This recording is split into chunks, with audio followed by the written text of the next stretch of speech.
The desert sun was merciless that afternoon, hanging low in a sky the color of steel. Ethan Cole crouched behind a crumbling mud wall, his rifle's steady eyes sharp. The smell of dust, sweat, and cordite filled his lungs.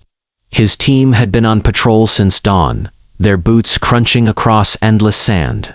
For Ethan, this was routine, another mission. Another stretch of hostile territory where seconds decided life or death. His mind, trained to survive, had long since learned to silence stray thoughts about home. Until the radio crackled. At first, Ethan ignored it. The comms were filled with static most days. Garbled transmissions bouncing off valleys. A mix of voices from units scattered across the region. But then he caught something unmistakable. His name. Cole, command wants you back at base. Immediate. His heart skipped. Immediate? That wasn't protocol, unless something had gone very wrong. He signaled to his sergeant that he was pulling out. Then jogged back toward the Humvee, waiting at the ridge. His boots pounded against the sand. Adrenaline prickling his skin, not from enemy fire, this time, but from the gnawing dread building in his gut. By the time he reached base, Captain Marcus Hayes was waiting outside the command tent. Arms crossed, jaw set. Hayes was a tough man scarred from 3 tours, steady as stone. Ethan had never seen him look this grim. Inside now, the tent was dim, lit only by a single lamp that cast shadows across maps pinned to the walls. Sitting at the communications desk was a voice from a world Ethan had nearly forgotten. Sheriff Daniel Briggs. Briggs had been a friend of Ethan's father. A man who'd taught him how to fish, how to fix a fence, how to shoot a rifle before the army ever had. His voice now, through the crackling connection, was broken. Ethan. Son, I don't know how to tell you this. Ethan's chest tightened. Tell me. Briggs took a long pause. The silence was worse than anything Ethan had faced in combat. Then the words came like a hammer blow. A biker gang. The Iron Serpents. They burned down your family's farmhouse. Your father and mother. His voice cracked. He tried again. They didn't make it. Ethan froze. His ears rang, his breathing shallow. The words didn't register at first. They couldn't. His parents, John and Mary Cole, were the strongest people he knew. His father's booming laugh, his mother's warm smile, they were carved into his bones. They weren't gone. They couldn't be. But the sheriff's voice carried no hesitation. No hope, just grief. Ethan's fists clenched so hard, his knuckles went white. He wanted to scream, to demand Briggs take it back, to say this was some twisted mistake. But he knew Briggs too well. The sheriff wasn't a man to lie, especially not about this. I'm sorry, Ethan, Briggs whispered. I swear to you, if I had been there... The connection cut out, leaving only static. Ethan stood there, staring at the radio like it had betrayed him. His world had just collapsed, but the base around him carried on as if nothing had changed. Soldiers barked orders outside. Engines roared. Boots pounded dirt. Life in the army didn't stop for grief. He turned toward Captain Hayes, eyes burning. Hayes studied him in silence for a moment, then exhaled slowly. You've got 72 hours of compassionate leave. Starting now. Ethan swallowed hard. That won't be enough. Hayes's gaze hardened, but there was something else in it too, understanding. He stepped closer, lowering his voice. Do what you have to do, Cole, you hear me?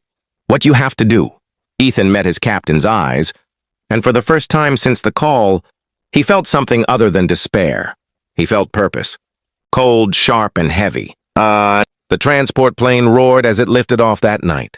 Its cargo bay rattling with the sound of chains securing gear. Ethan sat alone on a bench seat, duffel bag at his feet, helmet cradled in his lap.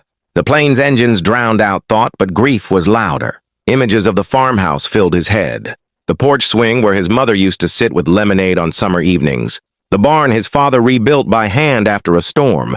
The fields that stretched beyond the horizon, all of it now ash. And his parents. The thought of them trapped inside, smoke filling their lungs, fire devouring everything they'd built, it tore at him until he felt sick. He dug his nails into his palms, forcing himself to hold the pain, to let it sharpen him. Across from him, a young soldier, barely out of boot camp, sat fidgeting. He finally spoke, his voice timid over the roar of the engines. "You heading home, sir?" Ethan didn't answer right away. Home. That word didn't exist anymore. He looked up, eyes dark. "Not exactly." The soldier said nothing more. By the time Ethan's boots touched American soil, dawn was breaking. The air was cooler here, fresher, carrying the faint smell of pine instead of burning sand. But to Ethan it felt heavier, every breath laced with the weight of what awaited him. Sheriff Briggs was there at the small-town airstrip, waiting with his old patrol truck. The years had added gray to his hair and lines to his face, but grief had aged him 10 more overnight. When Ethan stepped off the plane, Briggs removed his hat, holding it against his chest. "Son," he said quietly. Ethan just nodded. Words weren't enough, and both men knew it. They drove in silence. The countryside rolled past, familiar roads, familiar trees, but everything looked different, colder, broken. As they crested the last hill, Ethan saw the smoke still rising in thin, dark threads against the pale morning sky. His family's farmhouse, or what was left of it, was nothing but blackened beams and charred rubble. Fire trucks were gone.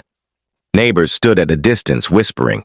Ethan could feel their pity pressing against him like suffocating heat. He stepped out of the truck, boots crunching on gravel, and walked toward the ruins. The smell of ash and burned wood hit him like a punch to the gut. Somewhere beneath it, he swore he still smelled his mother's cooking, his father's pipe smoke, ghosts clinging to what little remained. Ethan knelt in the dirt, picking up a piece of scorched wood, still warm to the touch. His jaw trembled, but no tears came. Soldiers didn't cry. He had buried brothers overseas. He knew how to lock pain away. But this was different. This was blood. This was family. Behind him, Briggs cleared his throat, voice rough. It was the Iron Serpents. Axel Kane and his boys? They've been running roughshod over this county for years, but this was a message. They wanted everyone to know who runs this town. Ethan stood slowly, his back straight, his eyes fixed on the horizon. They'll regret that message. Briggs shifted uncomfortably. Ethan, listen to me. I know what you're thinking. But these men, they're animals. 30 of them, armed to the teeth. This isn't Afghanistan. There are rules here. The law. Ethan cut him off, his voice cold and steady. The law let my parents burn. Briggs had no answer. Ethan turned back toward the ruins of his childhood home, fists clenched at his sides. His captain's words echoed in his head. Do what you have to do. 72 hours. 30 men. That gave him over 2 hours per man.